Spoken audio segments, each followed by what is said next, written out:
وہ طرزوں پہ نہیں جاتا، زیادہ اس باتوں میں نہیں جاتا، وہ اندر میسیج لیتا ہے اور اس میسیج سے پھر وہ وار کرتا ہے انسان پہ کہ یہ جو اللہ نے کو نکالنے کے راستے بتائے ہیں میں اس پہ کیوں نہ محنت کروں. تو وہ ایک عمل اس نے ایسا پکڑ لیا، ہاں اللہ نے بڑا زبردست وعدہ کیا انسان سے، اتنا زبردست وعدہ کیا ہے جنت کا ایمان والوں کے ساتھ کہ کمال ہی ہو گیا. بولیں سبحان اللہ، کمال ہی ہو گیا. اس نے کہا اچھا یہ معاملہ ہے، پڑھا قرآن، حدیث تو دیکھوں، حدیثیں پڑھی، بخاری پڑھا، ابو داؤد پڑھا، اس نے ترمذی پڑھی، سیاستہ پڑھا، مالک پڑھا، سب یہ تو ہر جگہ آ رہا ہے، یہ تو بھائی بڑے زبردست چیز ہے، اس پہ تو مجھے کام کرنا چاہیے. بات سمجھ آ رہی میری؟ غور سے سن، اس پہ تو مجھے کام کرنا چاہیے. پاگل ہنس رہا ہے، کتنے بیوقوف ہے، کوئی اس پہ توجہ ہی نہیں دے رہا. دیکھو قرآن میں کتنا زبردست راستہ بتایا ان لوگوں کو. وہ یہ تو گئے جنت میں کیا کروں؟ اس کو بڑا افسوس ہوتا ہے، دشمن ہے نا، وہ ساری رات بیٹھ کے پلاننگ کرتا ہے کہ یار یہ تو بہت بڑا اللہ نے ان کے ساتھ کام کیا ہے، اللہ کرے، کہتا ہے ان کے خیال میں ہی نہیں آئی یہ بات، اس آیت کو سمجھ ہی نہ سکیں وہ کہیں سے کہیں پہنچ جائیں اس آیت میں، میسیج ہی نہ سمجھ سکے. اور یہی ہو رہا ہے. اب اس عمل کے لیے کیا کرتا ہے؟ غافل کرتا ہے، سب سے غفلت دے دیتا ہے. جیسے ہوتا ہے نا انجیکشن، ایک بیہوش کرتے ہیں انجیکشن سے، اس کے پاس انجیکشن ہے، یاد رکھ، انجیکشن مارتا ہے، انجیکشن مارتا ہے وہ نشہ چڑھتا ہے اس کو. اس کو کیا کہتے ہیں؟ غفلت. جب بھی اس عمل کی طرف جانے لگتا ہے وہ انجیکشن مار دیتا ہے ایک ٹھک سے.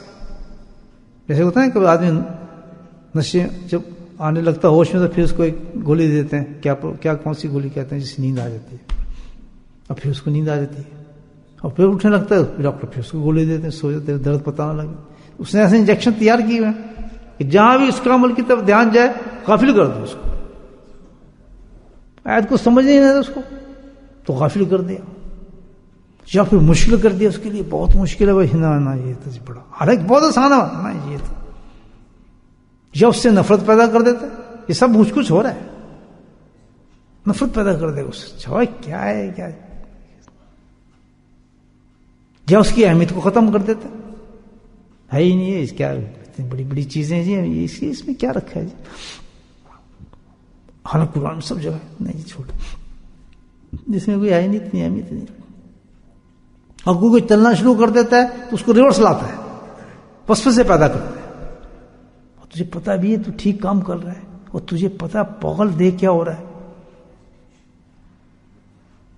عجیب دھندوں میں ڈال دیتا ہے، ویسے ہی کرا دیتا اس پہ. تو اس میں چلتا چلتا بیچارہ سیکھ جا رہا ہے ٹھیک ٹھاک، وسوسے پیدا کر دے گا اس سے. سوچا بھی تو نے، ہاں یار یہ تو ہے، وہ اباؤٹ کر دے گا، پیچھے اس کو نکال دے گا. ہر بار استعمال کرتے ہیں. ساری چند چیزیں میں نے آپ کو بتائی ہیں، یہ ہوتا ہے انسان کے ساتھ.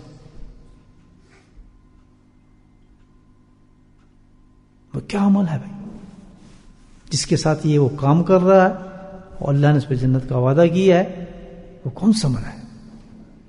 ذکر اللہ. کہتا ہے اگر کوئی شخص مر رہا ہے اور مرتے ہوئے سبحان اللہ وہ میرا ذکر کر رہا ہے. اب یہاں ذکر کہ سنانے کے لیے نہیں کہ میں لوگوں کو سناؤں جی میں کر رہا ہوں، نہیں، یہاں دل ذکر کرتا ہے سبحان اللہ. وہ تو سکرات میں ہے، سکرات سمجھتے ہیں، موت کی کشمکش میں ہے، سخت بیماری میں ہے، انجیکشن اس کو لگے ہوئے ہیں، موت اس کو لگی ہوئی ہے، برے حالات میں. اب وہ کوئی اونچا نہیں کرے گا اللہ اللہ اللہ، وہ تو نہیں کرے گا نا، تب بھی ہم سمجھیں گے مرنے والا نہیں. سبحان اللہ. اللہ کہتا ہے اس کا وجود اگر میرا ذکر کر رہا ہے، اللہ اللہ کہہ رہا ہے، اس کا قلب جو ہے وہ اللہ، اس وقت موت جس وقت اس کو نظر آ گئی کہ موت آنے والی ہے، اور اس کا آخری عمل کون سا ہے؟ من کان آخر کلامہ سبحان اللہ لا الہ الا اللہ تخرج النار. فرمایا اگر وہ میرا نام لیتا ہے، اس وقت نام لے رہا ہے تو میں رب وعدہ کرتا ہوں بغیر حساب کے جنت میں اس کو بھیجتا ہوں. پھر بولیں سبحان اللہ، پھر بولیں سبحان اللہ.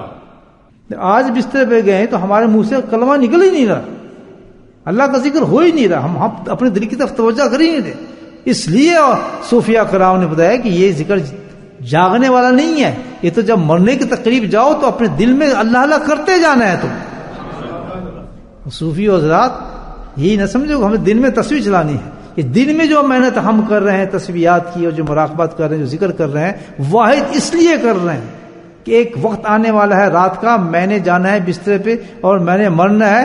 میں محنت دن میں اس لیے کر رہا ہوں کہ جب میں بسترے پہ جاؤں تو میری زبان پہ اللہ کا ذکر ہی ہو.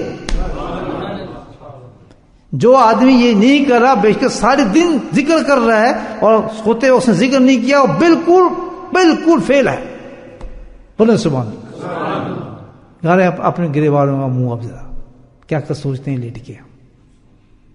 کتنی لڑائی ہو جاتی ہیں بستر کے اندر جاتے جاتے، بیوی سے لڑائی ہو جائے گی، کسی اور سے لڑائی ہو جائے گی، فون اٹھاتے ہوئے کسی کو گالیاں دینا شروع کر دیں گے، کسی اور مسئلے میں چلے جائیں گے. ادھر اللہ کیا کہہ رہا ہے؟ یاد رکھنا یہ پیغام اللہ کا. کون بھگا رہا ہے؟ شیطان دشمن یہاں کام کر رہا ہے کہ یہ عمل اس سے نہیں ہونے دوں گا. اللہ تعالیٰ کہ یہ جو اتنی بڑا آسان راستہ کر دیا ہے اس شخص کو میں ذکر پہ آنے ہی دوں گا، یا غافل کرے گا یا اس کو مشکل بنائے گا یا اس کو کھینچ کے لے جائے گا یا وسوسے پیدا کرے گا اس میں، یا اس کے اندر رکاوٹیں پیدا کرے گا یا اس میں بہت سی چیزیں اور شامل کر دے گا. اس نے کہتا ہے میں کام یہ نہیں کرنے دوں گا. ذکر کی جگہ تو یہ گانے سن، تو یہ میوزک سن، یہ ڈرامہ دیکھ، وہ دیکھ، کیسی اچھی چیزیں ہیں یار. کہ دنیا کی طرف تو چل، تو کس کام پہ لگا ہوا ہے؟ ہزاروں کام پہ لگا دے گا اس انسان کو. لیکن جو اللہ نے ایک پیغام دیا ہے، سبحان من کان آخر کلام، آخری کلام جس وقت انسان دن کا ختم کر رہا ہو، دن کا سورج غروب ہو رہا ہو، ہم جب سونے جا رہے ہوں، اللہ کے فضل سے اللہ ہمیں بستر عطا فرما رہا ہو، صحت عطا فرما رہا ہو، تو وہ ذاکر وہی ذاکر ہے، وہی عورت ذاکر ہے جس وقت بسترے میں ہو تو اس کا قلب جو ہے اللہ اللہ کر رہا ہو. تبھی اللہ نے اتنا بڑا انعام دیا ہے. جس طرح میں پہلے حدیث بتائی تھی کہ جو لوگ بستروں کے اندر اللہ کا ذکر کرتے ہیں ہنستے ہوئے جنت میں جاتے ہیں. وجہ یہ ہے کہ جو جتنی بھی عبادات فرائض جو ہیں اس میں ہمارے ساتھ شیطان شامل ہو جاتا ہے. اسی میں ریا آ گیا. نماز میں ہزاروں ایسی چیزیں ہم کرتے ہیں کہ جو بالکل ہماری نماز کو ختم کر دیتی ہے. وہ نماز ہی نہیں ہوتی ہماری جو ہمیں جنت تک پہنچائے یا ہمیں اندر تک لے جائے. تو وہ اللہ نے اہتمام کیا کیا ہے کہ ذکر کے اندر یہ خاصیت رکھی ہے کہ جو آدمی اللہ کا ذکر کرتا ہے اس سے اللہ تعالیٰ اس کی نماز ایسی بنا دیتا ہے جو اللہ قبول کرتا ہے. یہ حدیث ہے، میں وقت تھوڑا میں آپ کو حدیث سنا اس کہ ساری عبادت کو اللہ کا ذکر میں صفت رکھی اللہ تعالیٰ نے کہ ساری عبادات کو اتنا بلند کر دیتا ہے کہ وہ ان سے ریا نکالتا ہے، برائی نکالتا ہے، اور سارے اعمال جو ہوں اس مقام پہ جاتے ہیں کہ اللہ اس کو قبول فرما لیتے ہیں. یہ نہ سمجھنا کہ نماز کے وقت جنت نہیں. یہ وجہ یہی ہے کہ جو ذاکر ہوگا جس کی زبان پر اللہ کا ذکر ہوگا جاتے ہوئے اس کی نمازیں لاجواب ہوں گی. یاد رکھیے اس کی نمازیں لاجواب ہوں گی. اس کے جو روزے ہوں گے لاجواب ہوں گے. ان کے حج اور عمرے جو ہوں گے ریا سے پاک ہوں گے، حلال کمائیوں کے ہوں گے. کیونکہ ذکر کے اندر یہ خاصیت ہے. الحمدللہ ذکر اور گناہ دو مختلف چیزیں ہیں. اللہ تعالیٰ کہ جہاں جس کے دل میں میرا ذکر ہوگا اس کے دل میں کبھی گناہ نہیں آنے دیتا، گھیر لیتا ہے ذکر سے. اس لیے ذکر کو بلند کہا جاتا ہے.